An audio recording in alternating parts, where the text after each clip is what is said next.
Hello viewers, আজকে আপনাদেরকে দেখাবো কিভাবে বিকাশ দিয়ে প্রিপেইড মিটারে টাকা রিচার্জ করবেন। এর জন্য বিকাশের পিন দিয়ে প্রথমে বিকাশ অ্যাপসে প্রবেশ করতে হবে। বিকাশের পিন দেওয়ার সময় মনে রাখবেন আপনার বিকাশের পিন কেউ যেন জানতে না পারে এবং কখনো আপনার বিকাশের পিন কখনো কারো সাথে শেয়ার করবেন না। আমরা বিকাশ অ্যাপসে চলে এসেছি। এখন দেখেন পে বিল নামে একটা অপশন আছে, দ্বিতীয় লাইনের দ্বিতীয়টা।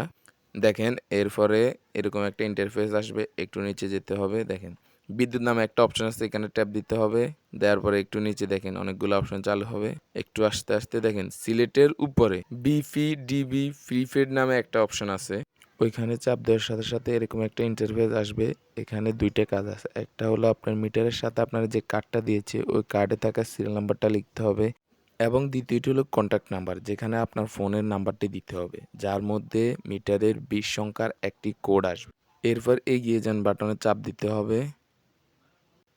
চাপ দেওয়ার সাথে সাথে আপনাকে কত টাকা রিচার্জ করবেন তার একটা অ্যামাউন্ট ফিক্সড করতে হবে। আমি 500 টাকা দিলাম। এরপরে দেখাবে কত টাকা, কি নাম্বার। এরপরে আপনি আপনার পিন নাম্বার দিতে হবে। উপরে নাম সহ চলে আসবে। মিটার যার নামে রেজিস্ট্রেশন করা ওর নাম আসবে। এরপরে আপনি আপনার পিন নাম্বার দিতে হবে। পিন নাম্বার দিয়ে এগিয়ে যান বাটনে চাপ দিয়ে ধরে রাখতে হবে।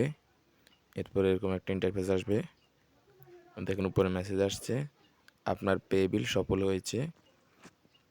খুব সহজে এইভাবে দেখেন একটা বিকাশ থেকেও মেসেজ চলে আসছে। খুব সহজে এভাবে যে কেউ ঘরে বসেই বিকাশ থেকে নিজের মিটার রিচার্জ করতে পারবেন। এটা খুব সহজ। আশা করি ভিডিওটি ভালো লেগেছে। যদি ভিডিও থেকে সামান্য পরিমাণ উপকৃত হয়ে থাকেন আমার চ্যানেলটি সাবস্ক্রাইব করে আশা করি পাশে থাকবেন।